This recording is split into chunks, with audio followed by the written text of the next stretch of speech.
अरे तोरा माई के लायक ही आओ। तोहरा अखिया में गइल बका। हाउ डेयर यू। अच्छा अभी हम कुछ कहबो ना कहनी लगलू डोलावे। रुको एक बात बताओ, मान ले कार तोरा बाप के हा, ई सड़कियो तोहरा बाबूए जी के हा।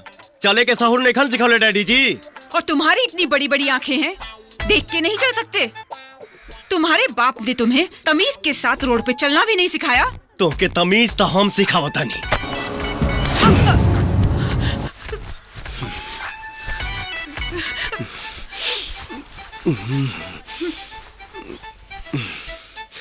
करे साफ भइल की ना? तनकी सा और लागल बा भैया।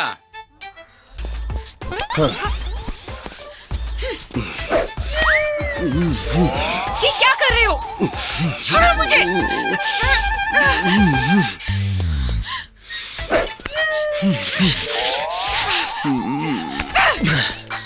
तुम्हारी हिम्मत कैसे हुई मुझे छूने की? तुम्हें देख लूंगी। ज्यादा मत देखी है, काहे कि लड़की हमके ज्यादा देखे ली सन तो ओकनी के प्यार हो जाला। You idiot!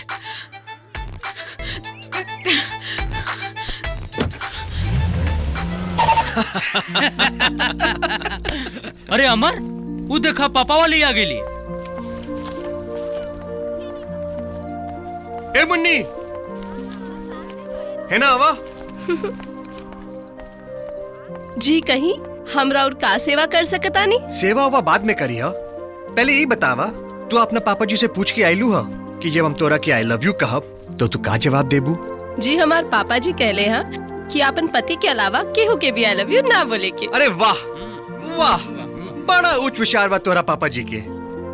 अच्छा, सुहाग रात में दूल्हा दुल्हन का करेले, एकरा बारे में तोहर पापा जी के का विचार बा? जी पापा जी का कहना बा कि अगर हम सुहागरात के बारे में कुछ भी कहब तो सेंसर बोर्ड काट दी।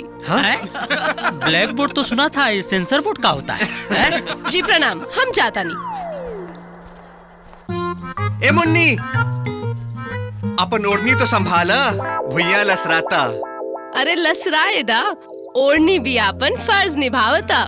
केहू चूम न ले हमरा कदम के माटी, एही से निशान मिटावता। वाह, निशान तो हमरा दिल पर छप गइल बा मुन्नी।